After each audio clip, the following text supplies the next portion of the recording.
Khordha block अंतर्गत बंगीदा grammar तलसाही अप्रैल 4 तारिख रु 6 तारिख पर्यंत अष्टप्रहरी नामयज्ञ अनुष्ठित हो जाइछि। प्राय 50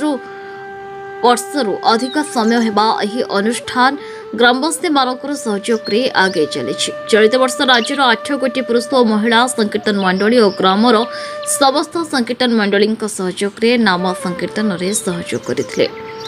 राउतपड़ार बाबा बनमाली दास महाराज पूजा कार्य संपादन करथिले। 5 तारिख दिन संध्या समय प्रभु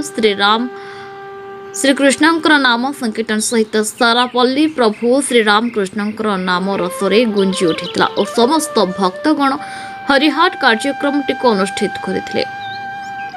एही हरिहाट प्राय पाखापाखि अंचल 2000 अधिक भक्त जोगदेवा सहित प्रभु का आशीर्वाद लाभ करने सहित प्रभुंकर प्रसाद सेवन कर निज निज कुटीर को फेरी जाइथिले।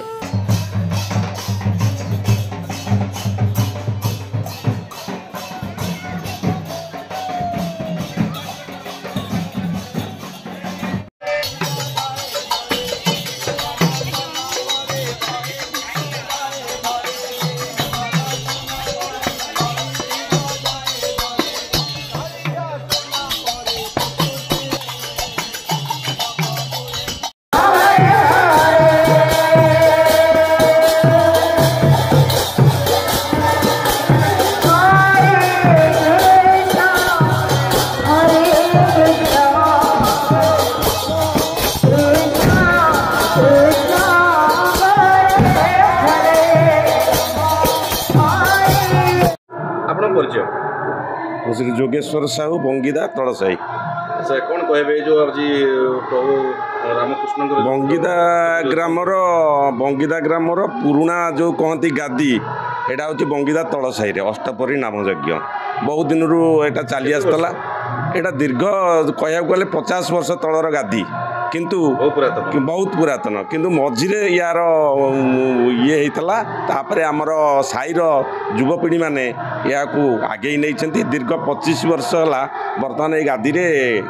चली अष्टप्रहरी नामयज्ञ साईर समस्त सहयोग आशीर्वाद एवं ग्रामवासी मानकर सहयोग एटा दीर्घ 25 वर्ष भितर प्राय आम देखा गले कौन बाधा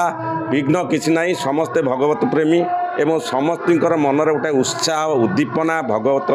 किसी शिक्षा करवा हरिनाम किसी जानिमा एवं दीर्घ 25 वर्ष है समस्तर ये सहयोग ये अष्टपरी नामयज्ञ चली भक्त भिड़ छुटे एटा प्राय सकाळु समस्ते आसिक एकाठी होती एवं प्राय 8-10टा मेल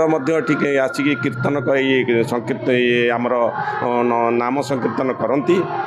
एवं एटी आमर संध्या बेले भगवत जो पारायण हुए एवं घरे दुआरे मानक बसी गोटे भागवत गोटे घंटा मध्य शेष करती जहाँकि बहुत सुंदर एवं ये हुए लोम कर्षणकारी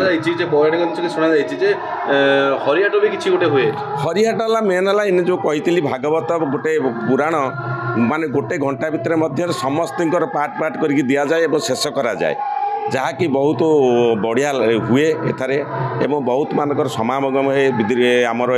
बंगीदा पंचायतर 4 ग्रामर लोकठी उपस्थित रुहंती एथारे राजनीतिक व्यक्ति हूँ बा समाजसेवी हूँ बा भगवत प्रेमी हूँ समस्ते आसिक एकाठी हुंती एवं बहुत आनंद। खोर्धारू प्रियंका महापात्र रिपोर्ट न्यूज उपांत खबर।